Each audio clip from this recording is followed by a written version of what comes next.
Bonjour à tous. Nous voilà pour aborder un nouveau chapitre d'électricité en première année du collège. En l'occurrence, le chapitre sur le court-circuit.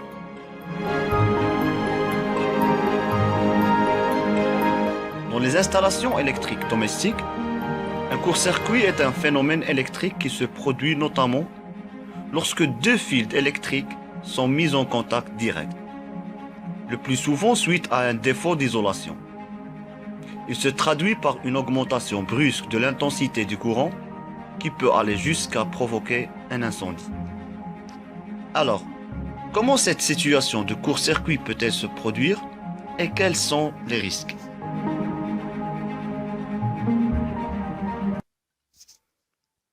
Pour pouvoir définir le court-circuit, on réalise un circuit en série avec deux lampes et une pile. Un fil conducteur est placé aux bornes d'une des lampes. On constate que la lampe, qui est court-circuitée, ne fonctionne plus. Mais l'autre lampe fonctionne toujours et brille même un peu plus fort. En effet, le courant électrique passe dans le fil conducteur. Et la lampe qui n'est plus traversée par le courant électrique ne fonctionne plus. Comme l'énergie de la pile n'est plus divisée entre deux lampes, la lampe non court-circuitée brille plus fort. Nous allons voir cette fois-ci ce qui se passe lorsque le générateur est court-circuité. Pour cela, on réalise un circuit composé d'une pile et d'une lampe. La lampe brille, mais elle s'éteint dès que la pile est court-circuitée. En effet, le courant électrique ne circule plus dans la lampe, mais uniquement dans le fil de court-circuit. C'est le principe du court-circuit. Le courant électrique suit le trajet où la résistance à son passage est la plus faible. En général, ce passage est beaucoup plus facile dans un fil de connexion ou un métal que dans les récepteurs du circuit. Et si nous maintenons plus longtemps le court-circuit, la pile et les fils de connexion commencent à s'échauffer rapidement. En effet, le courant électrique ne rencontre plus de résistance car il n'y a plus de récepteurs dans le circuit, ce qui va provoquer un échauffement de la pile ainsi que celui des fils de court-circuit. Le court-circuit d'une pile est dangereux. Il peut provoquer un incendie en présence de matières inflammables.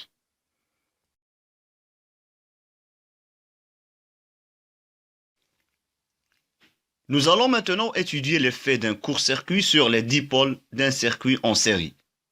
On réalise un circuit en série avec trois lampes et on court-circuite la lampe L2.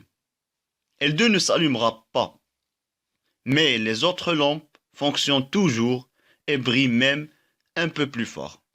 En effet, le courant électrique passe dans le fil conducteur et la lampe L2, qui n'est plus traversée par le courant électrique, ne fonctionne plus. Comme l'énergie de la pile n'est plus divisée qu'entre deux lampes au lieu de trois, les deux lampes non court-circuitées brillent plus fort. Mais la pile ne devrait pas être en danger, car les lampes L1 et L3 font toujours partie de la boucle du courant. Intéressons-nous cette fois-ci aux effets d'un court-circuit sur les dipôles d'un circuit en dérivation. On réalise un circuit en dérivation avec trois branches, comprenant chacune une lampe. Les trois branches sont reliées à une pile. Un court-circuit est effectué aux bornes d'une des lampes. La branche en court-circuit ne présente aucune résistance au passage du courant électrique. Le courant électrique ne circule donc plus que dans cette branche. Aucune lampe n'est donc plus traversée par le courant électrique. Toutes les lampes sont éteintes. Le courant circule donc d'une borne à l'autre de la pile en passant uniquement par des fils de connexion. Le générateur est aussi en court-circuit et le courant qu'il produit devient très intense puisqu'il n'y a aucun récepteur pour le recevoir. Ce courant provoque un échauffement des fils de connexion qui risque de prendre feu et de provoquer un incendie. Comme le branchement électrique d'une maison est en dérivation, Il suffit également qu'un seul appareil soit en court-circuit pour que tous les autres ne fonctionnent plus. En réalité, nous n'avons pas le temps de nous en rendre compte, car le panneau électrique de la maison coupe le contact électrique à l'aide d'un fusible ou d'un disjoncteur différentiel, afin d'éviter tout risque d'accident. Pour mieux comprendre ce qui se passe, on réalise un circuit composé d'une pile et d'une lampe. On ajoute en série au circuit un fusible. En court-circuitant la lampe, le courant électrique devient très intense puisqu'il ne traverse aucun récepteur. Le fusible est constitué d'un fin fil métallique. Le courant électrique intense provoque son échauffement. Et si sa température dépasse une certaine limite, alors il se met à fondre. Le fil métallique en fondant ouvre le circuit et empêche le courant électrique de circuler, ce qui interrompt le court-circuit au plus tôt afin d'éviter la surchauffe et le risque d'incendie.